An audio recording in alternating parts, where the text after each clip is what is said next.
शिवपुर एक छोटा सा गांव था जहां अधिकतर लोग खेती पर निर्भर थे। यहाँ मिट्टी की खुशबू थी, आम के पेड़ों की छाव थी और हर शाम चौपाल पर बुजुर्गों की कहानियां हुआ करती थीं। गांव में रामधन नाम के एक किसान रहते थे।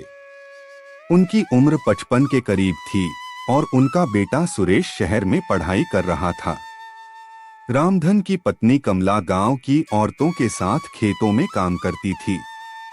रामधन को अपने बेटे सुरेश से बड़ी उम्मीदें थीं। उन्होंने अपनी पूरी जिंदगी खेतों में पसीना बहाकर उसे पढ़ाया था ताकि वह शहर जाकर बड़ा आदमी बन सके। लेकिन सुरेश के मन में गांव से जुड़े रहने की कोई इच्छा नहीं थी। उसे शहर की चकाचौंध भाने लगी थी। एक दिन सुरेश गांव लौटा, लेकिन वह बदला सा लग रहा था। उसके कपड़े, उसकी बोली और यहाँ तक कि उसके विचार भी बदल गए थे। बाबा, अब इस गांव में कुछ नहीं रखा। यहाँ सिर्फ मेहनत है, दर्द है और गरीबी है। मैं अब शहर में नौकरी कर रहा हूँ। वहाँ सुविधाएं हैं, पैसा है और आराम की जिंदगी है। सुरेश ने कहा। रामधन ने एक गहरी सांस ली और कहा, बेटा, पैसा सब कुछ नहीं होता।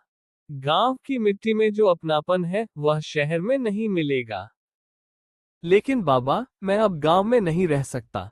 यहाँ मेरा दम घुटता है। मैं आपको भी शहर ले जाना चाहता हूँ।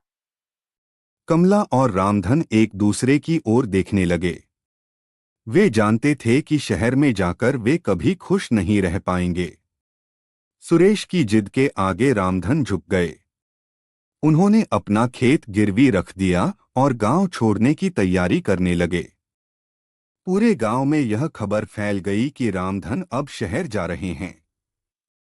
गांव के बुजुर्गों ने उन्हें समझाने की कोशिश की, लेकिन सुरेश किसी की बात सुनने को तैयार नहीं था। शहर में बहुत मौके हैं बाबा, मैं आपको खुश रखूंगा। रामधन के मन में चिंता थी, लेकिन बेटे की खुशी के लिए वे तैयार हो गए। शहर पहुंचकर रामधन और कमला को समझ में आया कि वहां की जिंदगी उतनी आसान नहीं थी जितनी सुरेश ने बताई थी। छोटे से किराए के मकान में रहते हुए उन्हें हर दिन नए संघर्षों का सामना करना पड़ता। पानी के लिए लाइन में लगना, भीड़-भाड़ वाली बसों में सफर करना और सबसे बड़ी बात अपनापन न होना। बाबा, आपको यहाँ अच्छा लग रहा है ना? सुरेश ने पूछा। रामधन ने मुस्कुराने की कोशिश की, लेकिन उनकी आंखों में गांव की यादें बसी हुई थी। कुछ महीनों बाद एक दिन रामधन अचानक बीमार पड़ गए। डॉक्टर ने कहा, इनकी तबीयत गांव के मौसम में ही ठीक रह सकती है। इन्हें शुद्ध हवा और अपनापन चाहिए। सुरेश को एहसास हुआ कि उसने गलती कर दी। उसने पिता से माफी मांगी और उन्हें वापस गांव ले जाने का फैसला किया। गांव लौटते ही रामधन की आंखों में चमक आ गई। यहाँ की मिट्टी की खुशबू में ही जीवन है, उन्होंने कहा। गांव वालों ने उनका स्वागत किया।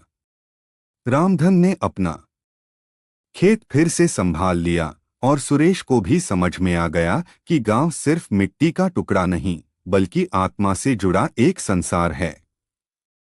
शहर की चकाचौंध कितनी भी आकर्षक क्यों न लगे, लेकिन गांव की मिट्टी का अपनापन कभी नहीं खो सकता। इस कहानी से हमें यह सीख मिलती है कि असली सुख साधनों में नहीं, बल्कि अपनेपन में है।